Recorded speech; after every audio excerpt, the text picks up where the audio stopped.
बिस्मिल्लाहिर्रहमानिर्रहीम।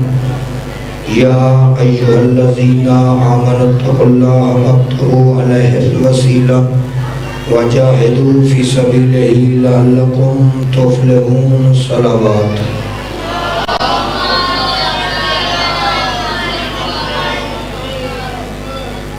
दुआ है कि आले मोहम्मद का अज़ीम तरीन खालिक आप सब की ये 7वीं हाज़िरी बारगाह जनाब सैयदा में कबूल मंजूर फरमाए। जो दुआएं आप अपने ज़हनों में लेकर बैठे हुए हैं, मेरा मालिक उन्हें शर्फ़ कबूलियत अता फरमाए। बानियान मजलिस की ये सफ़े अज़ा बिछाई मेरा मालिक अपनी बारगाह में कबूल मंजूर फरमाए। हैदरी बरदरान के अल्लाह रिज़्क़, इज़्ज़त और बख्त में इजाफ़ा फरमाए। इस घर के जितने अजीज़ व अक़ारब दुनिया से जा चुके हैं, मेरा मालिक सब की मग़फ़िरत फरमाए। हमारे जो अजीज़ व अक़ारब दुनिया से जा चुके हैं, मालिक उनके दर्जात में भी बुलंदी अता फरमाए। उस वक्त तक किसी भी मौला के मानने वाले को मौत न आए जब तक वो करबला की ज़ियारत न कर ले। मैं हर रोज़ दुआ मांगता हूँ, दिल की गहराइयों से आमीन कहा करो कि परवरदिगार जितनी जल्दी हो सके हमारे ज़माने के इमाम के ज़हूर में ताजील फरमा। इन दुआओं की कबूलियत के लिए मिल के बुलंद आवाज़ से सलावत पढ़ें।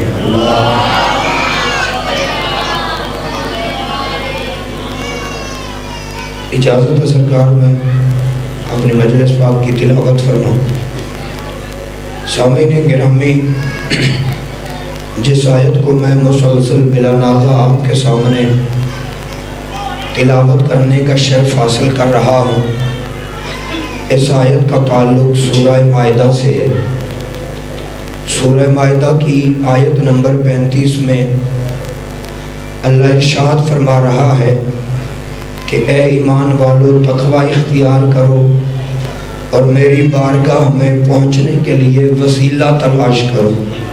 वजाहिदू फ़ी सबीलिही लअल्लकुम तुफ़्लिहून, और मेरी राह में जिहाद करो, शायद कि तुम इस तरह कामयाब हो जाओ।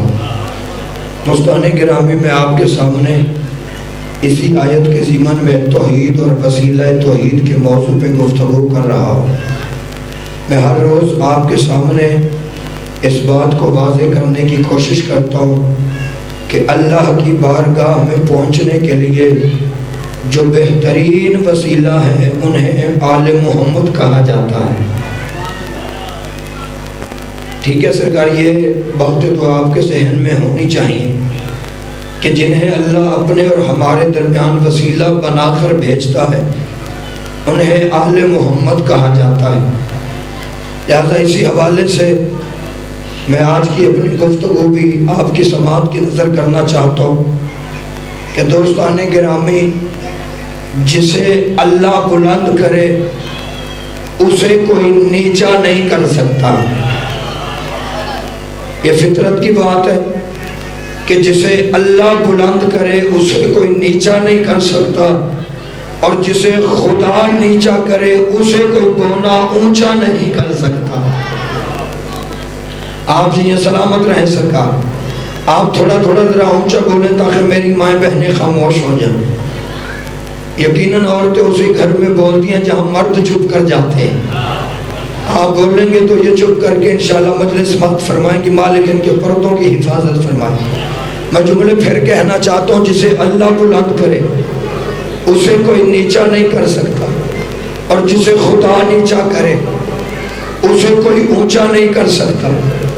लेकिन शिया सुन्नी भाइयों, जहाँ तक आले मोहम्मद के फ़ज़ाइल की बात है तो इनके फ़ज़ाइल किसी कच्ची पक्की रोटी पे नहीं लिखे हुए, बल्कि इनके फ़ज़ाइल बयान करने वाला खुद रहमान है। और जिस किताब में लिखे हुए हैं उस किताब का नाम कुरान है। इनके फ़ज़ाइल पढ़ने वाला रहमान है। जिस किताब में लिखे हुए हैं उस किताब का नाम कुरान है। तो फिर शिया सुन्नी भाइयों, घर जाके सोचना कि जब कोई दुश्मन अहले बैत कुरान को नहीं मिटा सकता तो फ़ज़ाइल आले इमरान को कैसे मिटा सकता है।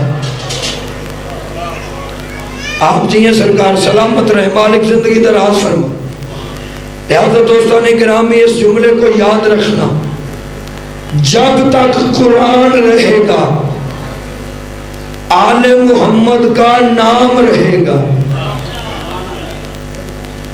नहीं थके हुए तो नहीं है आप ज्यादा, मुझे पता है थकावट का, मुझे एहसास है आपकी थकावट का, क्योंकि हम तो सिर्फ पढ़ते हैं, आप पता नहीं कहाँ कहाँ से जिक्र पाक समात फरमा के फिर सफ पे आ जाते हैं। लेकिन थोड़ा थोड़ा अगर हो सके तो इबादत के लिए मेरे साथ बोलते आइएगा। जब तक कुरान रहेगा आले मोहम्मद का नाम रहेगा। ये मैं नहीं कह रहा, इस बात की वजह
का ये तर्जुमा नहीं कि हो जाओ सच्चों के साथ।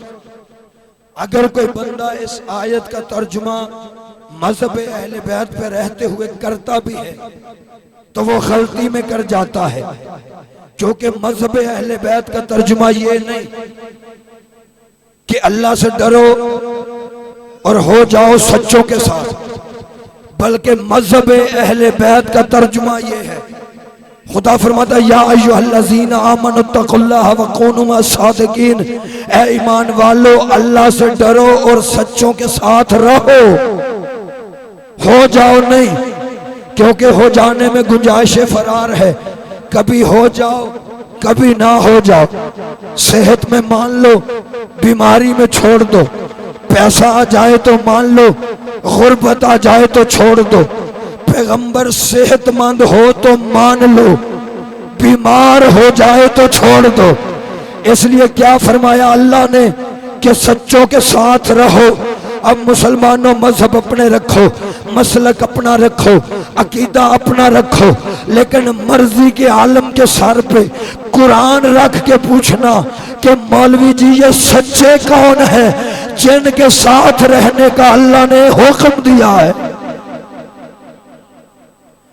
पूछो उलमा से कि ये सच्चे कौन है जिनके साथ रहने का अल्लाह ने हुक्म दिया, और यही वो सच्चे हैं जो अल्लाह की बारगाह में पहुंचने के लिए बेहतरीन वसीला है। इजाजत है ना वो दो चार जुमले का। पूछो उलमा से कि वो सच्चे कौन है जिनके साथ रहने का अल्लाह हमें हुक्म दे रहा है। अच्छा शाह जी, बंदा मौलवी साहब से पूछे ना कि मौलवी जी सच्चा कौन है और सच्ची कौन है, वो दोनों एक ही घर से ढूंढ के दिखा देता है। मैं कहता हूं अगर कुरान किसी को सच्चा कहे और फिर मैं उसे सच्चा ना मानूं तो मैं भी झूठा हूं, मेरा मजहब भी झूठा है। लेकिन शिया सुन्नी भाइयों, अगर कुरान ही किसी को सच्चा ना कहे फिर जो उसे सच्चा माने वो खुद भी झूठा है, उसका मजहब भी झूठा है। लिहाजा सामईन गिरामी में याद रखना, सच्चा वो नहीं जिन्हें मैं और आप सच्चा कहें, सच्चे वो हैं जिन्हें कुरान सच्चा कहे। फिर आओ मिलकर कुरान से पूछते हैं, ऐ कुरान तू ही बता वो सच्चे कौन है जिनके साथ अल्लाह ने रहने का हुक्म दिया। तो सूरह आले इमरान की आयतों से आवाज आएगी 10 हिजरी अल्लाह के नबी ने निजरान के पादरियों को खत लिखा और उस खत में ये तहरीर लिखी। वो खत आज भी हजूर का किताबों में मौजूद है।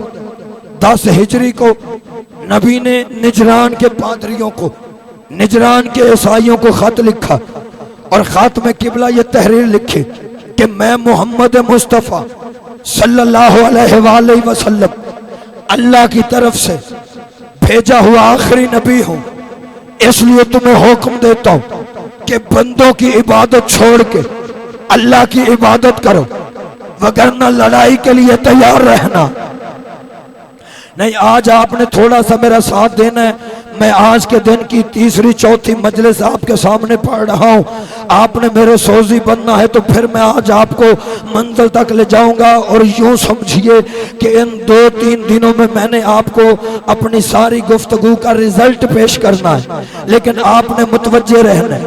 नबी ने ईसाइयों को खत लिखा कि मैं अल्लाह का नबी हूँ, इसलिए तुम्हें दावत देता हूँ बंदों की इबादत छोड़ के अल्लाह की इबादत करो, वगरना लड़ाई के लिए तैयार रहना। तफसीरें कहती है इधर मेरे नबी का खत पहुंचा, उधर ईसाइयत घबरा गई। उन्होंने सोचा क्यों ना खुद जाके तस्दीक करें कि वो अल्लाह का नबी है भी या नहीं। नहीं, जिस बंदे को मेरे जुमले की समझ आए वो जरूर तायद करे। इन्होंने सोचा क्यों ना खुद जाके तस्दीक करें कि वो नबी है भी या नहीं। लिहाजा इन्होंने 60 बंदों पे मुश्तमिल एक वफद तश्कील दी। वो वफद मदीने पहुंचा, सोने की सलीबे हाथ में उठाए हुए, रेशमी लिबास पहने हुए, सोने चांदी से लदे हुए ईसाई मदीने पहुंचे। तारीख कहती है उस वक्त इस्लाम पे गुर्बत का दौर था। मुसलमान अमीर तो तब हुए जब अली के सदके में खैबर फतह हुआ था। नहीं, पीछे रह गए वो बंदे जो इस बात पे नहीं बोल सके। तारीख कहती है जब ईसाई मदीने आए, उनके रेशमी लिबास थे जिनमें सोने की तारें जड़ी हुई थी, सोने की सलीबें हाथ में, सोने की अंगूठियां उंगलियों में पहन के, सोने चांदी से लदे हुए ईसाई दौलत की नुमाइश करते हुए मदीने आ गए। इस्लाम पे गुर्बत थी, लेकिन ये दौलत से लदे हुए आ रहे थे। किताबें कहती है मदीने में आके ईसाइयों ने एक बंदे से पूछा कि तुम्हारा नबी किस महल में बैठता है। समझो तमहीद मेरी खत्म हो गई, यहां से मेरी मजलिस का आगाज हो रहा है। मैं आज की मजलिस का पहला जुमला कहने लगा। जो ज़हनी तौर पे बेदार है उसका हाथ उठे बगैर नहीं रहेगा। जाओ जाके तारीख पढ़ो। इधर ईसाई पहुंचे, ईसाइयों ने पूछा तुम्हारा नबी किस महल में बैठता है। जवाब आया वो दौलत का चाहने वाला नहीं, उसे मालो जर का लालच नहीं, वो अबू जर का आका है, इसलिए मस्जिद में बैठता है। हाय हाय हाय,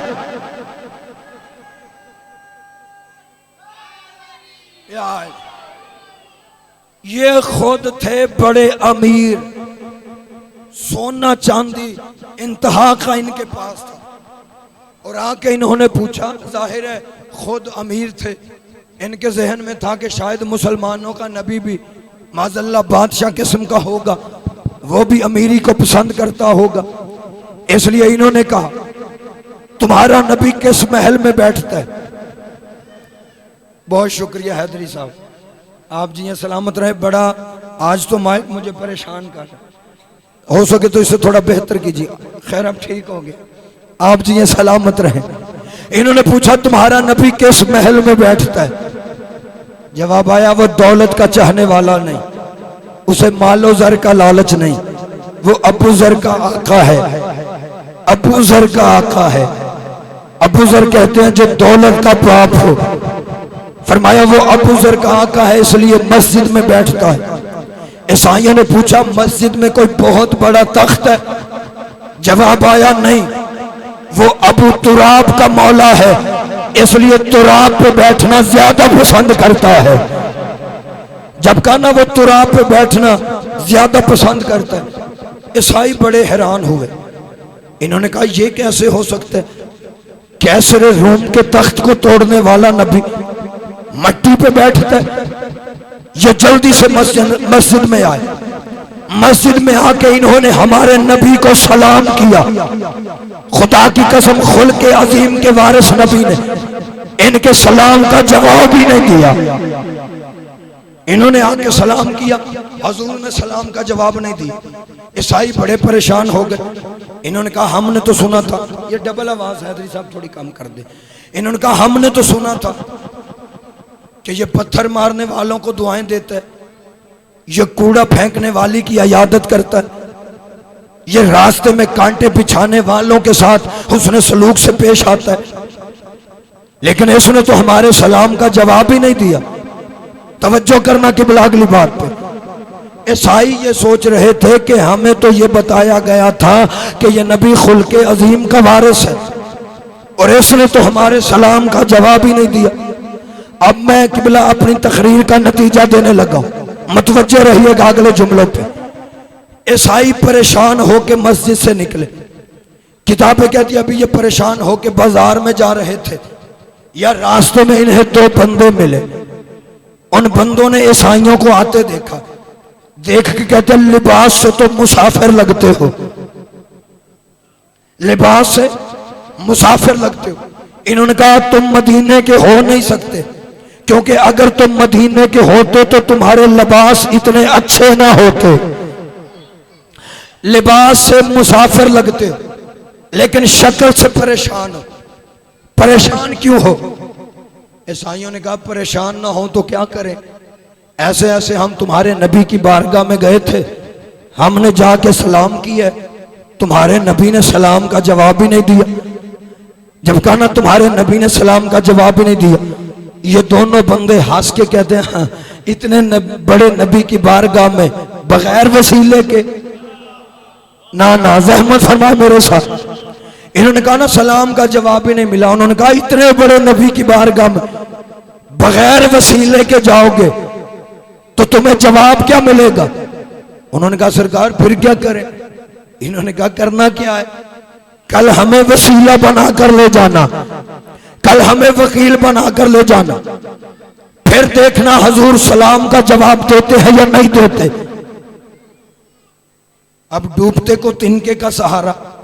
उन्होंने कहा ठीक है सरकार, कल आप हमारे साथ हमारे वकील बनकर चले गए, आप हमारे साथ चले वकील बनकर।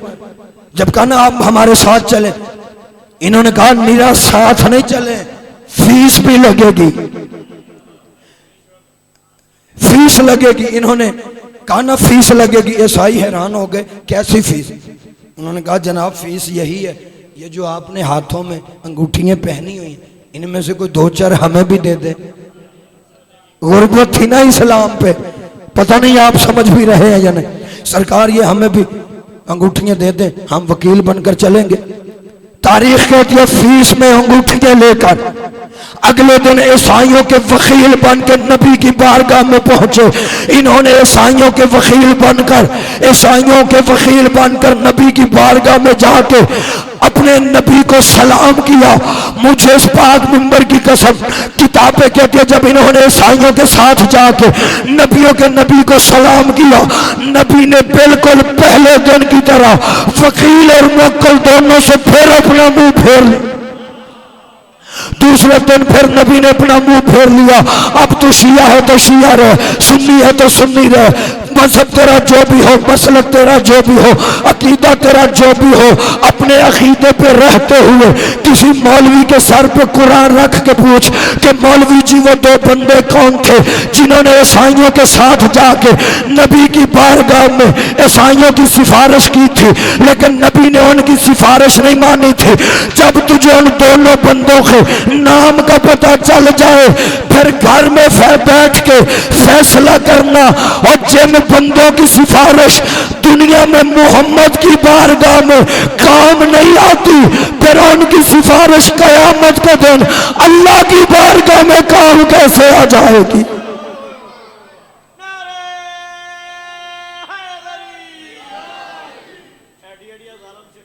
बेशक जिनकी सिफारिश दुनिया में मोहम्मद की बारगाह में काम नहीं आती, उनकी अल्लाह की बारगाह में काम कैसे आ जाएगी?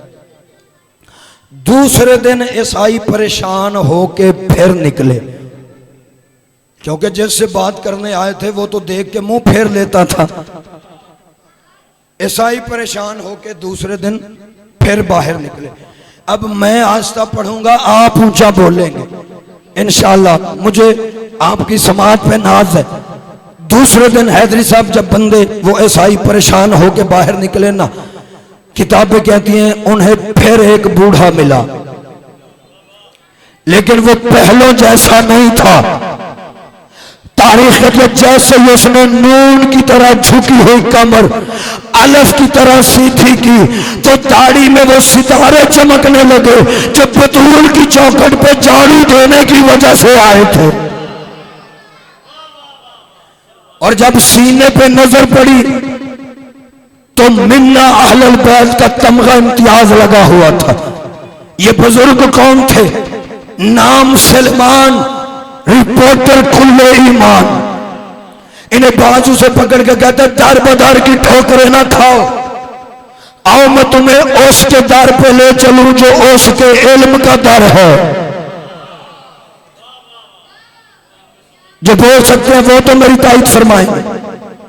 नाम सलमान, रिपोर्टर कुल्ले ईमान। इन्हें कहते हैं दर बदर की ठोकरें ना खाओ, आओ मैं तुम्हें उस दर पे ले चलूं जो इसके मिजाज से वाकिफ है और ये उसके मिजाज से वाकिफ है।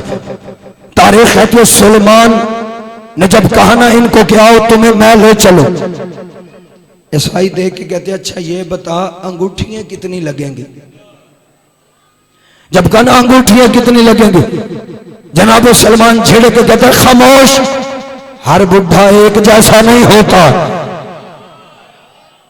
मुझे कुछ नहीं चाहिए, आओ मेरे साथ में तुम्हें उसके दरवाजे पे ले चलो जो मिजाज मोहम्मद से वाकिफ है।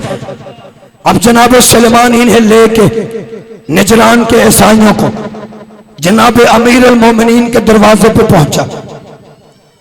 इधर जनाब अमीर अल मोमिनीन ने दरवाजा खोला, इन्होंने अपना मसला बताया। अबू तालिब का बेटा अली देख के फरमाता है अल्लाह ने, मालिक शरीयत ने, मोहम्मद की शरीयत में मर्द के लिए सोना पहनना और रेशमी लिबास पहनना हराम करार दिया है। नौजवानों याद रखना इस बात को, ये हमारे नबी की शरीयत का मसला। मर्द के लिए सोना पहनना और रेशमी लिबास पहनना ये दोनों हराम है। अली ने फरमाया मालिक के शरीयत ने, मोहम्मद की शरीयत में ये दोनों चीजें हराम कर रखी, और जब तुम ये दोनों फेले हराम करके मोहम्मद की बारगाह में जाओगे तो तुम्हें सलाम का जवाब कैसे मिलेगा। अली ने फरमाया ये सोना भी उतार दो, ये रेशमी लिबास भी उतार दो।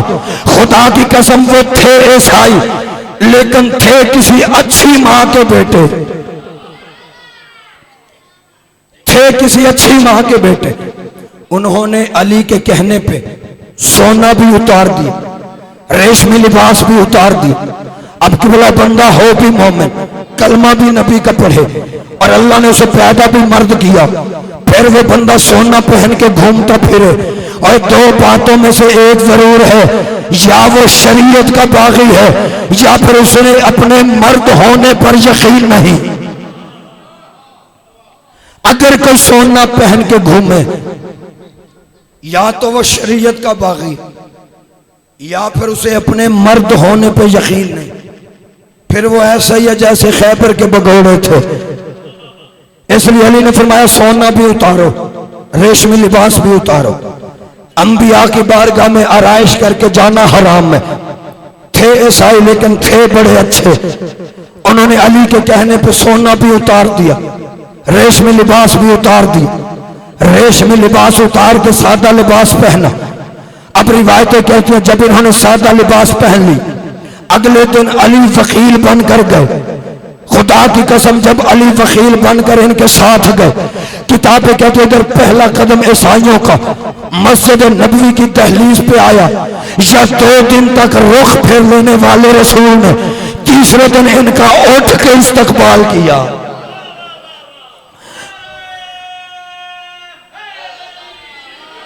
जो नबी 2 दिन तक देख के रुख फेर लेता था, तीसरे दिन नबी ने उठ के इस्तकबाल किया।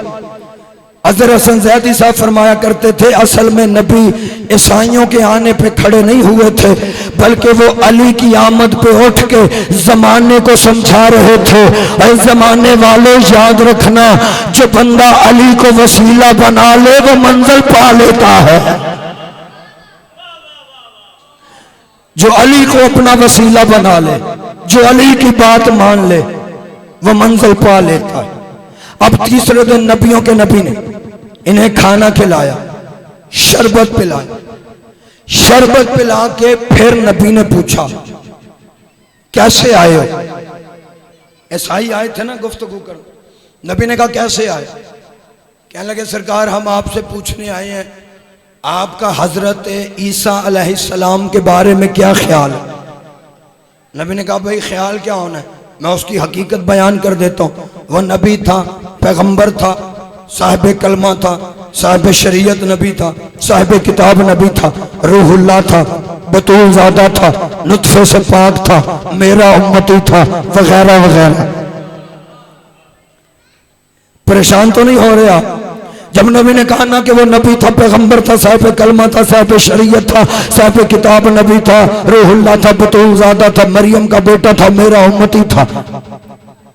क्या लगे नहीं सरकार वो अल्लाह का बेटा था। नबियों के नबी ने पूछा दलील क्या है? कहने लगे उसका बाप नहीं था। अब चुप रहोगे मुझे अगली मजलिस तक दुख रहेगा। जब कहा ना उसका बाप नहीं था, मुस्कुरा के नबी फरमाते फिर आदम के बारे में क्या ख्याल है? उसका तो बाप भी नहीं था, मां भी नहीं थी। फिर बताओ आदम के बारे में क्या कहो? उसका बाप भी नहीं था, मां भी नहीं थी। अच्छा किबला फितरत कहती है कि सोए हुए को जगाना आसान है। बंदा सोया हुआ हो ना हैदरी साहब, उसे हिलाओ वो उठ जाता है, लेकिन जो बंदा जानबूझ के आंखें बंद करके लेटा हो ना, उसकी चारपाई भी उलट दो तो वो कभी नहीं उठता। और चलो अगर बात पे यकीन नहीं आ रहा कभी प्रैक्टिकल करके देख लेना। जो बंदा जानबूझ के आंखें बंद करके लेटा हो, उसकी चारपाई भी उलट दो तो वो कभी नहीं उठता। कुरान कहता पहले नबी कुरान से दलीलें देते रहे। ईसाई थे कि जिद पे अड़ गए, ईसाइयों पे कुरान का असर नहीं हुआ, वो जिद पे अड़ गए कि जी नहीं ईसा अल्लाह का बेटा है।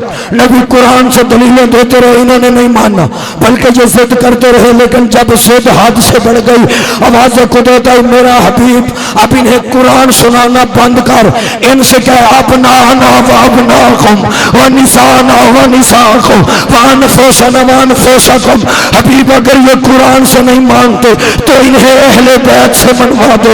इनसे कह तुम अपने बेटे लाओ, हम अपने बेटे लाते हैं, तुम अपनी औरतें लाओ, हम अपनी औरतें लाते हैं, तुम अपने जैसों को लाओ, हम अपने जैसों को लाते हैं। अब खुदा की कसम नबी पहले इन्हें खुद कुरान पढ़ के सुनाते रहे। कुरान कोई मौलवी नहीं पढ़ रहा था, बल्कि कुरान वो नबी पढ़ रहा था जिसके किरदार का नाम कुरान है, जिसकी रफ्तार का नाम कुरान है, जिसकी गुफ्तार का नाम कुरान है। पहले नबी अपनी जुबान से कुरान पढ़ के सुनाते रहे, लेकिन ईसाइयों ने कुरान को नहीं समझा। आखिर अल्लाह ने कहा अगर ये कुरान से नहीं मानते तो इन्हें अहले बैत से मनवा दो।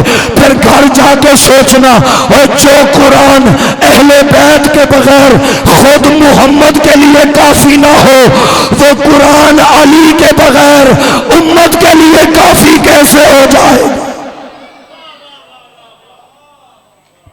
नाराए हैदरी, नाराए वलायत, नाराए वलायत, नाराए हैदरी। हक खैर आप जी सलामत रहे सरकार। नबी ने फरमाया तुम अपनों को लाओ, मैं अपनों को लाऊंगा। पता चला वहां पे तो किसी गैर का काम ही कोई नहीं था। लेकिन हैदरी साहब फिर भी कई बंदों को ना खुश फहमी हो गई। खुश फहमी समझते हैं आप? एक होती है गलत फहमी, वो तो बंदा गलती से कोई काम कर जाता, लेकिन एक होती है खुश फहमी।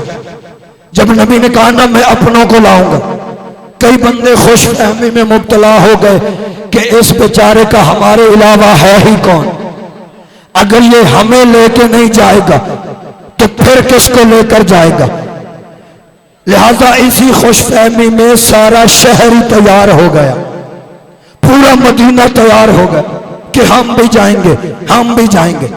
मुकद्दमा इब्ने खल्दून का लफ्ज़ है, ऐसा लग रहा था मदीने में तैयारी देख के कि जैसे सवेरे ईद हो। जैसे बंदे ईद की रात तैयारियां करते हैं, ऐसे लोग मदीने में तैयारियां कर रहे थे। किताबें भरी पड़ी हैं इन बातों से कि हर बंदा ही तैयारी के मूड में था, हर बंदा ही कहता था मैं भी जाऊंगा, मैं भी जाऊंगा। अब जुमला सुनना, मेरा झोली फैला के मैं आपकी समाज की नजर जुमला करने लगा। हर बंदा तैयार था कि मैं भी जाऊंगा, इस मोहम्मद का हमारे अलावा है ही कौन। अगर ये किसी को मुबाहला के मैदान में लेके जाएगा तो फिर हमें ही लेके जाएगा ना। लिहाजा इसी खुशफहमी में हर कोई तैयार था। लेकिन किताबें कहती जब नबियों के नबी की नजर पड़ी, मोहम्मद अरबी ने देख के कहा सलमान जी मौला कुल्ले ईमान। सलमान अगर मैंने इन्हें अपनी जुबान से रोक दिया तो हो सकता है इनकी आने वाली नस्लें भी मुझे माफ नहीं करेंगी। सलमान इनकी आने वाली नस्लें कहेंगी जी क्या करें, सच्चे तो हमारे भी बड़े थे लेकिन उन्हें जाने का मौका ही नहीं मिला था। इसलिए नबी ने फरमाया सलमान अगर ये जाना चाहते हैं तो इन्हें जाने दो, लेकिन जाने से पहले इनके कानों तक मेरी एक आवाज पहुंचा दो, इनके कानों तक मेरा एक ऐलान पहुंचा दो। इनसे कह के नबी कह रहे हैं जाने को सारा शहर जाए, मुझे कोई एतराज नहीं, लेकिन इतना सोच कर जाना कि कल वहां पे होनी है झूठों पे लानत, कल वहां पे होनी है झूठों पे लानत। लिहाजा जाने को बेशक सारे जाओ, लेकिन इतना सोच के जाना कि कल वहां से बचकर वही आएगा जिसने मां की गोद से लेके आज के दिन तक कभी झूठ ना बोला।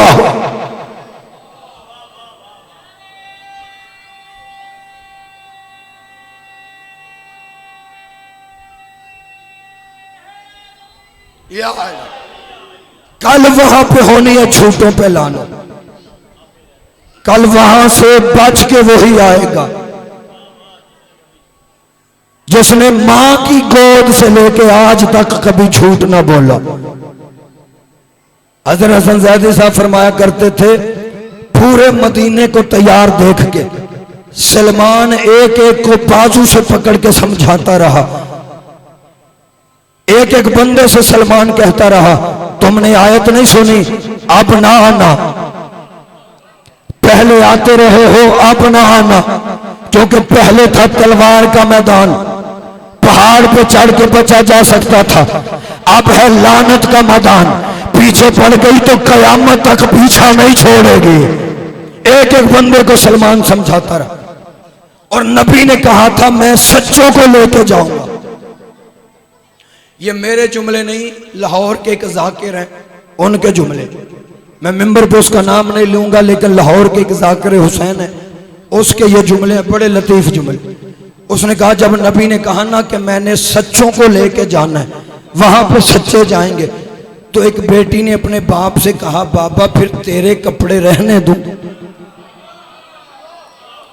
नहीं, पता नहीं आपने कब तक चुप रहना। ठीक है आप थके हुए जरूर हैं, लेकिन थोड़ी थोड़ी जहमत तो फरमाएं। उसने कहा बाबा अगर सच्चों ने जाना है फिर तेरे कपड़े तो इस्त्री ना करूं, लिहाजा आप कोई माने तब भी कोई ना माने तब भी। भरे मदीने से नबी को सच्चे सिर्फ 4 मिले।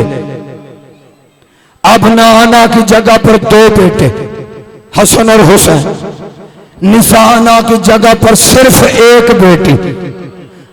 अब कई बंदे कहते जी हजूर की बेटियां 4 थी। मैं कहता हूं अगर हजूर की बेटियां 4 थी फिर नबी मुबाहला में एक ज़हरा को लेकर क्यों जा रहे थे, बाकियों को लेकर क्यों नहीं गए? नबी को सच्चे सिर्फ 4 मिले। वक्त बड़ी जल्दी से गुजर गया, मैं आखिरी जुमले के करीब आ गए। भरे मदीने से सच्चे सिर्फ 4। कौन कौन से? अली, जनाब सैयदा, इमाम हसन और हुसैन, ये 4 सच्चे नबी ने साथ ली। और तरतीब नबी ने क्या रखी? अब जिसने मोहम्मद मुस्तफ़ा को, उन हस्तियों को मैदान मुबाहला में जाते देखना, जिन्हें अल्लाह वसीला बनाकर भेजता है, तो वो देख के मेरी तरफ मैं कोशिश करूंगा आपको इस रंग में तस्वीर दिखा कि आप पंजतन पाक को जाता हुआ देखेंगे। सच्चे लेके नबी ने तरतीब क्या रखी? सबसे आगे हुसैन, सबसे छोटे भी हुसैन थे और सबसे आगे भी हुसैन थे। मुझसे पूछे आगे कैसे थे? आगे ऐसे थे कि हुसैन को नबी ने अपनी गोद में उठाया हुआ था। अब यहां पे नबी थे और आगे हुसैन थे, सबसे आगे हुसैन। हसन को नबी ने बाजू से पकड़ा, यानी बाजू से पकड़ के नबी के बराबर हुसैन, हसन है नबी के बराबर हसन, हुसैन गोद में बाजू के साथ सरकार हसन अलैहिस्सलाम, सेंटर में नबी, नबी के पीछे सैयदा, सैयदा के पीछे अली। जो अली हर मैदान में आगे होता था, मैदान मुबाहला में जाते वक्त नबी ने अली को सबसे पीछे रखा। पहले एक जुमला सुन लो, फिर उसके बाद मैं वजह बताता हूँ कि नबी ने अली को सबसे पीछे रखा क्यों था। सबसे आगे हुसैन, बाजू के साथ हसन, दरमियान में नबी, नबी के पीछे सैयदा, सैयदा के पीछे अली। तरतीब अगर जहन में आ गई तो अब ये जुमला सुनो कि नबी ने हुसैन बादशाह को गोद में उठाया हुआ था और नबी हुसैन को उठा के खुद लेके जा रहे थे। मैं कहता हूँ या रसूल अल्लाह, आप तो सरदार अंबिया है, आप तो इमामुल अंबिया है, मौला आप इस बच्चे को उठा के लेके क्यों जा रहे हैं? मौला आप तो सरदार अंबिया है। सरकार जब हुसैन बादशाह की जनाब सैयदा जैसी माँ साथ है तो आप हुसैन को जनाब सैयदा को दे देते, बीबी अपने बेटे को खुद उठा लेती, लेकिन आप उठा के क्यों जा रहे हैं? अजब नहीं कि पैगंबर आवाज दे के कहेंगे और तुझे नहीं पता, तू इन 14वीं सदी के मौलवियों की चालाकियों को नहीं समझता। आज अगर मैं हुसैन फातिमा को दे देता तो ये 14वीं सदी का मौरख लिख देता कि जी क्योंकि छोटे बच्चे घरों में छोड़े नहीं जा सकते, छोटे बच्चे घरों में छोड़े नहीं जा सकते, इसलिए बीबी मजबूरी में हुसैन को उठा के ले गई। नबी ने फरमाया मैं हुसैन को खुद उठा के इसलिए लेके जा रहा हूं ताकि जमाने को पता चले हुसैन को मां की ममता लेके नहीं जा रही, रिसालत की जरूरत लेके जा रही है। आप जी सरकार सलामत रहे, हुसैन को रिसालत की जरूरत लेके जा रही है। लिहाजा आलमीन का नबी आलमीन के सच्चों को लेके चल। अली सबसे पीछे, अली से आगे सैयदा, सैयदा के आगे नबी, नबी के साथ हसन, हुसैन मौला गोद में। अब सोचने वाली बात है, पहले नबी जिस मैदान में भी जाते थे अली आगे आगे होते थे। बदर में आगे, ओहद में आगे, खंदक में आगे, खैबर में आगे। फिर किबला सोचना तो पड़ेगा ना कि जो अली हर मैदान में आगे होता था वो आज मुबाहला में पीछे क्यों था? खुदा की कसम इसमें भी एक राज है कि अली पीछे क्यों थे। इजाजत दो तो मैं वो राज पढ़ दूं, बताऊं अली पीछे क्यों थे। अली को सबसे पीछे नबी ने क्यों रखा? हालांकि हर मैदान में नबी अली को आगे रखते थे, लेकिन मुबाहला में जाते हुए अली को पीछे रखा नबी ने। इसमें राज है, वो राज ये है कि अगर होते अली आगे तो आज 14वीं सदी के मुल्ला कहते कि जी नबी कैसे ना जीतते मुबाहला। आगे आगे जो अली जा रहे थे, अली है शेर खुदा। ईसाइयों ने अली को आते देखा होगा, वो अली का रोब देख के डर गए होंगे और ईसाइयों ने माफी मांग ली होगी। इसलिए नबी ने रखा अली को सबके पीछे ताकि दुनिया को पता चले कि मोहम्मद मुस्तफा ने मुबाहला ताकत से नहीं जीता, सदाकत से जीता है। बहुत शुक्रिया सरकार। ताकि जमाने को पता चले मोहम्मद मुस्तफा ने मुबाहला ताकत से नहीं सदाकत से जीता। परेशान तो नहीं हो गया? मैं थोड़ी देर और इंतजार करता हूं जाकिर साहब का। जी बिस्मिल्लाह, मैं कोशिश करता हूं सर। मोहम्मद मुस्तफ़ा ने मुबाहिला ताकत से नहीं सदाकत से जीता है। आलमीन का नबी वो सच्चे लेकर चला जो कुरान से ज्यादा सच्चे हैं। नहीं, ये घर जाके सोचना मैंने जुमला क्या पढ़ा है। जो कुरान से ज्यादा सच्चे हैं वो चेहरे लेके नबी चला। और ये नबी चेहरे लेके क्यों जा रहा था? इसलिए कि सामने भी लोकल ईसाई नहीं थे। अगर बाबा जी सामने होते लोकल ईसाई तो फिर नबी टीम बी को भेज देते। जो बंदे चुप कर गए, टीम बी से मुराद ये है कि जनाबे कंबर सच्चे नहीं थे, जनाबे सलमान सच्चे नहीं थे, हैदर साहब जनाबे अबू जर सच्चे नहीं थे क्या? ओए अबू जर तो वो सहाबी है मेरे नबी का कि जिसके बारे में मेरे नबी का फरमान भी मिलता है। नबी फरमाते हैं आसमान ने उस पर साया नहीं किया और जमीन ने उसका बोझ नहीं उठाया जो मेरे अबू जर से ज्यादा सच्चा हो। ओ हो यार, पता नहीं आप किस ख्याल में बैठे हुए। मैंने इतनी बड़ी हदीस पढ़ी है नबी की। नबी फरमाते हैं आज तो कहते शिया सहाबा की इज्जत नहीं करते, और नबी के सहाबी सिर्फ 2-3 तो नहीं है,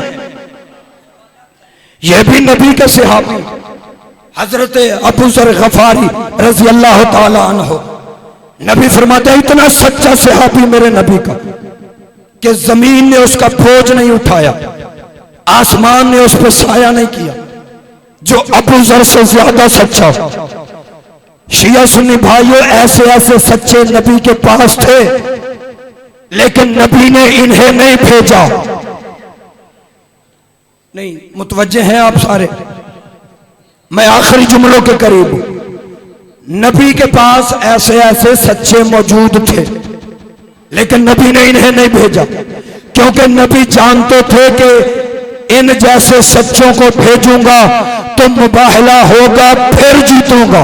नबी ने कहा मैं वो चेहरे लेकर क्यों ना जाऊं कि मुझे मुबाहला करने की जरूरत ही ना पड़े। इसलिए आलमीन का नबी, अल्लाह अकबर, मालिक जिंदगी दराज फरमाया। या अल्लाह, जिंदाबाद जिंदाबाद, मुर्दाबाद मुर्दा। अल्लाहुम्मा सल्ली अला मुहम्मद वअलम। जरा इससे थोड़ा सा स्लो नारा लगाए मिलके सारे, हैदरी आप जी सलामत रहे सरकार, अल्लाह सलामत रखे या अली मदद कहने वालों को। नबी के पास सच्चे और भी थे, लेकिन नबी ने उन्हें नहीं भेजा, क्योंकि नबी जानते थे इन्हें भेजूंगा मुबाहला होगा, फिर जीतूंगा। खुदा की कसम मैं उन जुमलों पर आ गया हूं, अगर कोई बंदा इन जुमलों के बदले मेरी जान भी मांगे तो मैं जान दे सकता हूं, लेकिन ये जुमले बड़े कीमती हैं मेरे। ये जुमले हर बंदे के हवाले नहीं किए जा सकते, इतने कीमती जुमले हैं। नबी ने कहा मैं वो चेहरे लेकर क्यों ना जाऊं कि मुबाहले की जरूरत ही ना पड़े। अब बताऊं नबी कैसे चेहरे लेकर जा रहा था? किताब में तफसीरें कहती है नबी वो चेहरे लेकर चला जिनकी पेशानियों से नूर निकल निकल के आसमान से टकरा रहा था। आए हाय, ऐसे चेहरे जिनकी पेशानियों से नूर की लाइटें निकल निकल के आसमान से टकरा रही थी। इधर पंजतन का मुख्तसर तरीन काफिला जा रहा था। यह किताब कहती है कि ईसाई पादरी की नजर पड़ी, उसने वो चेहरे देखे कि जिनकी पेशानियों से नूर निकल रहा था। ये बाकी पादरियों को बुला के कहता जल्दी आओ, सारे दौड़ कर आए। ये देख के कहता खबरदार इनसे मुबाहला ना करना, खबरदार इनसे मुबाहला ना करना। मैं वो चेहरे देख रहा हूं कि अगर ये पहाड़ से कहे अपनी जगह से हट जा तो पहाड़ अपनी जगह छोड़ देगा, लिहाजा इनसे मुबाहला ना करना, क्योंकि अगर इन पांचों में से किसी एक ने भी तुम्हारे हक में बददुआ कर दी तो याद रखना कयामत तक रूए जमीन पर कोई ईसाई नहीं बचेगा, कयामत तक कोई ईसाई नहीं बचेगा। अब किताबें कहते इधर नबी पहुंचे, ईसाइयों ने फौरन माफी मांग ली। नतीजा सुनना, ईसाइयों ने माफी मांग ली। माफी मांग के कहते हैं सरकार हमने आपसे मुबाहला नहीं करना, हम आपसे माफी मांगते हैं। अब किबला कुरान की तफसीरें कहती हैं कि अल्लाह ने आले मोहम्मद के घर से निकलते ही इन पर लानत तो भेज दी थी, लेकिन सामने से ईसाइयों ने वो लानत वसूल नहीं की, क्योंकि उन्होंने माफी मांग ली थी, इसलिए वो लानत ईसाइयों पे नहीं पड़ी। किसी बंदे ने मासूम से पूछा था, छठे इमाम से, मौला जब ईसाइयों पर वो लानत नहीं पड़ी, अल्लाह ने तो भेज दी थी, ईसाइयों ने माफी मांग ली, वो ईसाइयों पे लानत नहीं पड़ी, मौला फिर बताएं तो सही कि वो लानत गई कहाँ? सच्ची माँ के सच्चे बेटे ने बोल के कहा अल्लाह ने उस लानत को अपने पास महफूज रखा हुआ है। अब रोजे मुबाहला से लेकर कयामत तक जो भी हमारे मुकाबले पे आता रहेगा, अल्लाह की लानत उस पे होती रहे। वाह वाह वाह, नारे हैदरी, वाह जी वाह। अब जो भी मेरे मुकाबले पे बराए सेहत और सलामती अल्लामा शराफत भट्ट साहब बावाज़ बुलंद सलावत। आप जी आप सलामत रहें। एक सलवात सारे अज़ादारों की सलामती के लिए भी पढ़ दें। अल्लाहुम्मा सल्ली अला मुहम्मद। मासूम ने फरमाया अब जो भी हमारे मुकाबले पे आता रहे, अल्लाह की लानत उस पे होती रहे। इधर पंजतन पाक पहुंचे, ईसाइयों ने प्रोग्राम बनाया माफी मांग लो। ये माफी मांगने के लिए आ गए, और सिर्फ खाली माफी नहीं मांगी। कुरान की तफसीरें कहती हैं इन्होंने जल्दी से तोहफे ताइफ इकट्ठे की। अब ये जुमले सुनना मेरे किबला, जो मजलिस के लिए आए हुए हो, इस मजलिस पे किबला मैं वो जुमले इस मजलिस में पढ़ने लगा कि जो सारी जिंदगी आपको याद रहेंगे। ईसाइयों ने प्रोग्राम बना लिया कि आओ मोहम्मद मुस्तफा से माफी मांगे। इधर इन्होंने प्रोग्राम बनाया माफी मांगने का, और साथ इन्होंने तोहफे तहाइफ भी इकट्ठे किए। यूं तोहफे इकट्ठे करके ना एक गठड़ी बना के वो तोहफे लेके नबी के पास आए, और आगे कहते या रसूल अल्लाह, हम आपसे माफी मांगते हैं, मालिक हम आपको जजिया देना कबूल करते हैं, हम आपसे मुबाहला नहीं करते, हम आपसे माफी मांगते हैं, हमें माफ कर दें। माफी मांगने के बाद ईसाइयों ने वो जो तोहफे इकट्ठे किए थे ना, वो गठड़ी मेरे नबी के आगे की, आगे करके कहते हैं सरकार आप हमें माफ भी कर दें, और हमारी तरफ से ये तोहफे अपनी बेटी फातिमा को दे दें। मौला तेरी बेटी पहली दफा चल के हमारे पास आई है, हम तेरी बेटी को खाली वापस नहीं भेजना चाहते।